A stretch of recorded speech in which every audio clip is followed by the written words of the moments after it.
우리가 초긍정인이 되려면 한 가지만 기억하시면 됩니다. 초긍정인은 나는 금수저가 아니라는 걸 인정하는 거예요. 그러니까 금수저처럼 긍정적이라는 것도 태어날 때부터 가지고 있는 어떤 자질이나 환경적인 요인으로 인해서 그게 자연스럽고 익숙한 사람이 따로 있다는 거죠. 뭐 인정하고 싶진 않겠지만. 그래서 이걸 다른 말로 표현하면 내 부정적인 측면을 인정을 넘어서 사랑할 줄 알면 내가 원하지 않아도 어느 순간 여러분들은 초긍정적인 상태가 되어 있을 겁니다.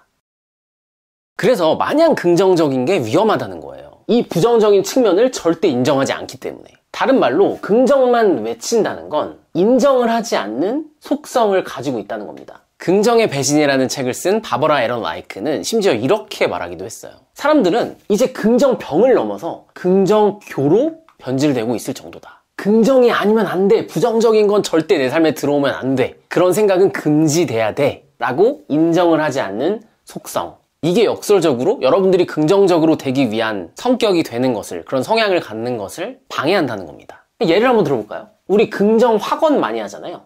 뭐 나는 100억 부자가 된다. 나는 매일이 활기차고 건강하다. 나는 나를 사랑한다. 나는 한계가 없는 존재다. 또 이것보다 좀 소소한 측면으로는 뭐든지 잘 될 거야. 괜찮을 거야. 자, 이런 확언들이 절대 나쁘다는 게 아니거든요. 너무 좋은 거죠. 단 이게 실제로 나를 행복하고 평온하게 만들어줄 수 있다면. 근데 대부분은 지속적이지가 않습니다. 약간의 내 확언과는 반대 방향으로 삶이 흘러가기만 해도 굉장한 저항이 생기거든요. 아, 이러면 안 되는데? 왜 내가 지금 이런 부정적인 생각을 하고 있지? 왜냐면 세상은 작용이 있으면 반드시 반작용이 있기 마련이거든요. 자, 그리고 이런 확언의 가장 큰 위험한 점은 앞서 말했듯 인정하지 않는 속성을 가지고 있다는 거예요. 어떤 인정하지 않는 속성일까요? 이 긍정의 정확히 반대면, 어두운 면, 다른 말로 부정적인 측면을 말하는 겁니다. 물론 정확하게는 부정적인 측면이라기보다는 그냥 당신이 부정적이라고 분별을 가진 그런 요소를 말을 하는 거예요. 그러니까 답은 너무 쉽게 나오지 않나요? 앞서 말했듯이 부정적인 측면을 인정하는 것을 넘어 사랑할 줄 알면, 즉 나의 어두운 면도 내가 고스란히 받아들이면 우리는 자연스럽게 이 반작용 없이 진짜 초긍정 상태를 더 자주 만나게 될 수 있는 겁니다. 자, 아까 제가 처음에 우리는 금수저가 아니라는 걸 인정하는 것에서부터 시작을 해야 된다고 했잖아요. 이 부분에 대해서 더 자세히 이야기 나누기 전에 여러분, 긍정이라는 걸 사전으로 한번 찾아보셨어요? 정확히 이게 어떤 의미를 가지고 있을까요? 밝다? 좋은 거? 자, 지금 당장 네이버 사전을 살펴보시면 정확히 이렇게 나옵니다. 그러하다고 생각하여 옳다고 인정함. 뭐라고요? 그러하다고 생각하여 옳다고 인정함. 이렇게 쓰여져 있거든요. 또 유의어를 보면 동의, 수긍, 승인 이렇게 나와 있어요. 그 어디에도 눈을 씻고 찾아봐도 밝은 거, 좋은 거 그런 의미는 나와 있지 않습니다. 이 말이 뭐예요? 있는 그대로 인정하는 게 긍정이라는 거예요. 지금 있는 그대로의 나.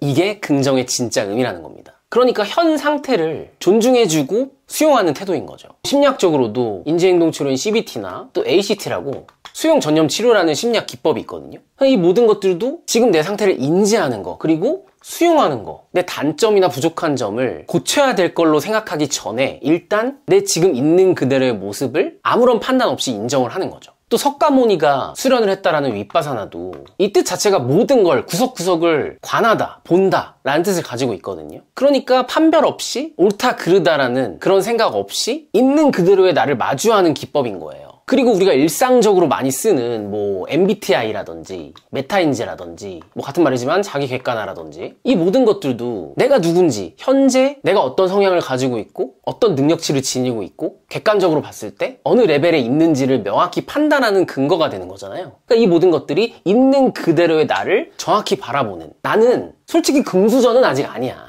이거를 인정하는 태도인 겁니다. 충분히 지금도 부정적인 측면을 얼마든지 가지고 있지만 그거를 없애거나 회피하거나 긍정으로 뒤덮으려는 억지스러운 노력이 아니에요. 이 어두운 면도 고스란히 인정하는 겁니다. 사실 이게 굉장히 쉽지 않거든요. 그렇기 때문에 마주하고 싶지 않으니까 자꾸 이 좋은 것만 바라보고 찬양하는 확언에 매달리게 되는 거죠. 하지만 앞서 말했듯이 그럴수록 반작용이 생길 수밖에 없다. 이건 자연 법칙이기 때문에. 자, 그럼 어떻게 해야 될까요? 이제 일상적인 예시를 한번 들어볼게요. 아마 이 예시를 듣기만 하는 것만으로도 여러분의 삶에서 많은 변화가 일어날 거라고 확신합니다. 지극히 현실적인, 즉 실용적인 측면에서의 예시를 들어볼게요. 저의 실제 이야기입니다. 제가 작년에 아기를 갖게 돼서 이제 아빠가 되니까 좀 각성을 했거든요. 아, 내가 좀 체력이 좋아야 되니까 운동을 한번 열심히 해보자. 그 전까지는 운동을 진짜 하나도 안 했었는데, 그래서 헬스 PT를 끊습니다. 제가 이걸요 1년 가까이 꾸준히 했거든요. 근데 결과만 말씀드리면 오히려 몸이 더 안 좋아졌고 체력도 나빠지고 건강도 안 좋아졌어요. 물론 오해하지 않으셨으면 좋겠는 게 이 헬스 자체가 나쁘다는 게 아닙니다. 그 당시에 저는 이거를 할 수 있는 상황이 아니었던 거예요. 왜냐면 잠도 굉장히 부족했고요. 그러다 보니까 계속 피곤했고 또 처음 해본 육아다 보니까 굉장히 예민해져 있고 그래서 슬럼프도 왔었고 이런 상황에서 계속 내 몸을 몰아붙이기만 한 거예요. 열심히 운동을 하면은 내가 극복해낼 수 있겠지. 물론 이게 맞는 사람도 있겠죠. 금수저처럼 근수저도 있고 원체 운동을 좋아하는 사람도 있고 헬스가 잘 맞는 사람도 있을 거고. 근데 저는 아니었다는 거예요. 그래서 방법을 바꿔서 러닝도 되게 열심히 해보고요. 또 여러 가지 운동을 해봤는데 결국에는 더 피곤해지고 더 지치고 결국엔 자책까지 하더라고요. 내가 이 정도밖에 안 되나? 그때 절실히 깨달았던 것 같아요. 나는 너무 긍정만 외치고 있었구나. 정확히 말하면 운동만 하면 열심히 나를 채찍질하면은 무조건 좋아질 거라고만 생각을 했던 거예요. 지금 있는 그대로의 나를 인정하는 것에서 벗어나서 계속 미래에만 초점이 맞춰져 있던 겁니다. 언젠가는 변하겠지, 나아지겠지, 좋아지겠지. 자, 그래서 제가 현타가 와서 전략을 바꿨습니다. 일단은요, 나는 근수저 그런 게 아니라는 걸 인정하는 것부터 시작을 했어요. 내 어두운 면을 안아주기 시작을 했습니다. 나 그래, 지금 의지박약이고 게으르고 체력도 안 돼, 피곤해. 이때 나한테 가장 필요한 건 뭘까? 여러분은 뭘 것 같으세요? 저는 휴식이었어요.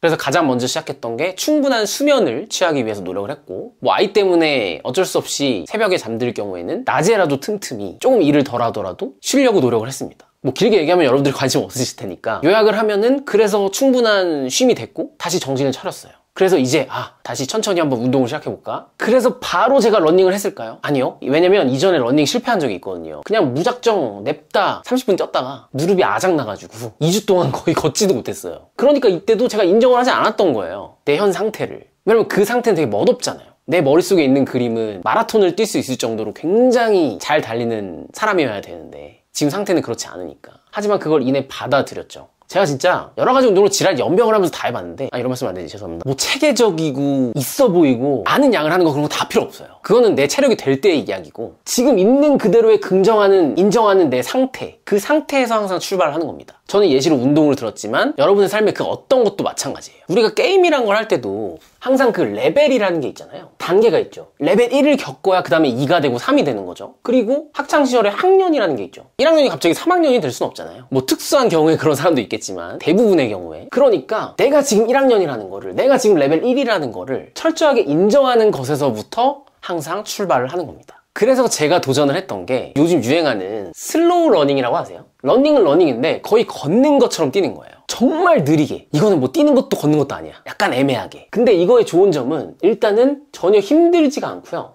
무릎이나 그런 통증도 없어요. 그리고 부담이 없습니다. 유일한 단점은 멋이 없다. 그런데 저는 멋있어 보이려고 했던 운동들은 다 해봤기 때문에 그게 중요하지 않다라는 걸 아니까. 나는 근수저가 아니라는 걸 인정을 했고 나의 어두운 면이나 모난 면도 사랑하기로 했기 때문에 슬로우 러닝을 시작을 한 거예요. 근데 제가 조금 더 TMI를 하자면 제가 이제 육아를 하니까 아이를 어쨌든 산책을 주기적으로 시켜야 되거든요. 또 아이의 기질상 밖에 나가는 걸 굉장히 좋아해서 유모차를 끌고 슬로우 러닝을 하는 거예요.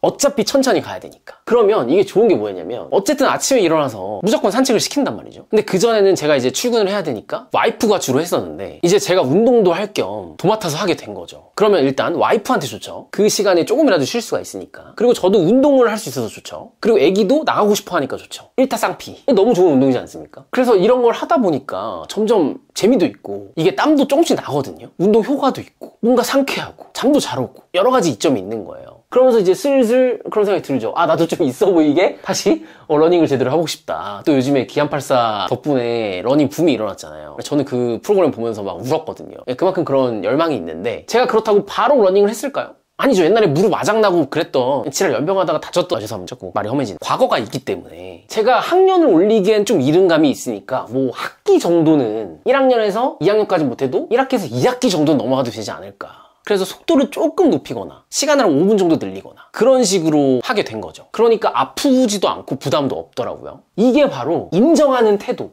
나는 좀 느리고 조금 없어 보이고 미흡하고 누구처럼 막 몇십 킬로 뛰거나 마라톤하고 그 정도는 아닐지라도 그런 모든 것을 받아들이고 사랑을 하니까 너무 행복한 거예요. 너무 재밌더라고요. 제가 굉장히 일상적이고 단순한 예를 들었지만 우리 부자들이 늘상 하는 말이 있잖아요. 이 그릇이라는 말을 쓰거든요. 내가 지금 당장 바로 억 단위의 돈을 벌 수 있는 게 아니라 처음에 몇백만 원, 그 다음 몇천만 원, 자기만의 그릇이 조금씩 커진다. 그러니까 그런 내 상태를 인정하고 그 자리에서 최선을 다해라. 이런 말 정말 귀가 아프게 우리 많이 들어봤잖아요. 그러니까 모든 삶에서 통용되는 이야기일 수 있다라는 걸 저는 이 초긍정 상태 측면에서 이야기를 한 겁니다. 이게 뭔가 대단한 게 아니라 받아들이는 것부터, 나는 금수저가 아니라는 걸 인정하는 것에서부터, 어두운 면을 받아들이는 것에서부터 시작된다. 참고로 이 슬로우 러닝이 제가 좀 멋없다고 했잖아요. 이게 한 가지 진짜 꿀팁을 드리면은 유모차를 끄시면 돼요. 유모차를 끌면은 이게 하나의 명분이 되는 거죠. 나는 지금 아이를 산책시키고 있다. 그러면서 이렇게 천천히 뛰고 있다. 그러니까 이게 아무도 이상하게 보지 않는 거죠. 물론 그런 눈치 같은 거 안 보시는 분들은 상관없지만 또 은근히 이렇게 우리가 신경이 쓰이잖아요. 아이가 없으셔도 강아지를 키우시는 분이면은 유모차가 있을 수 있고, 없어도 상관없습니다. 그냥 유모차 사서 뭐 당근으로 해가지고 거기 이제 이불 같은 걸로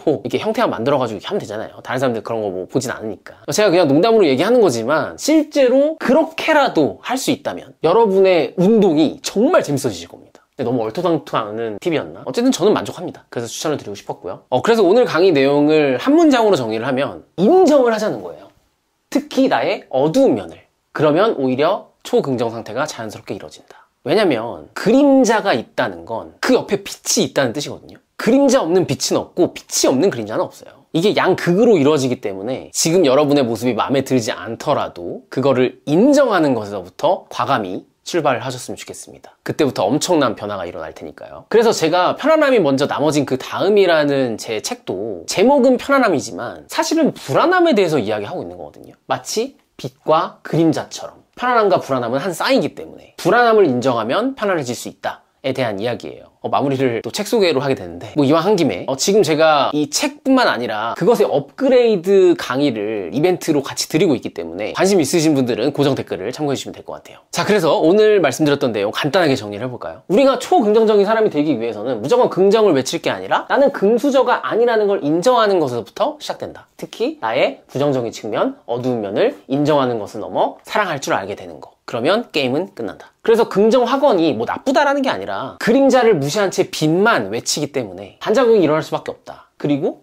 인정하지 않는 속성이 포함될 경우에는 그것이 장기적으로 긍정의 상태를 유지하기 힘들기 때문에 오히려 지금 긍정적이 않은 부분도 인정할 줄 알아야 된다. 긍정의 사전적인 의미도 인정이다. 쉬운 언어로 표현하자면 지금 있는 그대로의 나를, 현 상태를 받아들이는 것. 그래서 저의 어떤 실용적인 측면에서 현실적인 예를 들었습니다. 헬스, 있어 보이는 여러 가지 운동을 해봤지만 오히려 더 나는 힘들었다. 그래서 지금 내 상태에 맞는 게 뭘까? 그래서 첫 번째는 휴식이었고요. 이게 좀 나아지니까 두 번째는 슬로우 러닝이었죠. 러닝이라고 말하기도 민망할 정도, 그러니까 슬로우 러닝 하시는 분들에 비해서도 훨씬 적은 시간, 적은 횟수를 했습니다. 이걸 자랑처럼 말하는 게 아니라 그냥 그게 저의 학년이고 저의 레벨이었던 거예요. 그리고 그 다음에 레벨 1, 2, 3 바로 올라간 게 아니라 학기 정도로 올렸다. 그게 지금 저의 현 상태고 누가 알겠습니까? 내년에는 제가 마라톤을 뛰게 될지. 만약에 그런 일이 생긴다면 제가 또 영상으로 담아보도록 하겠습니다. 그러니까 여러분의 모난 면도, 못생긴 면도 인정하세요. 그때부터 변화가 시작됩니다. 네, 오늘도 영상 끝까지 함께 해주셔서 감사드리고요. 전 다음 시간에 더 많은 영감을 드릴 수 있는 내용으로 찾아뵐게요.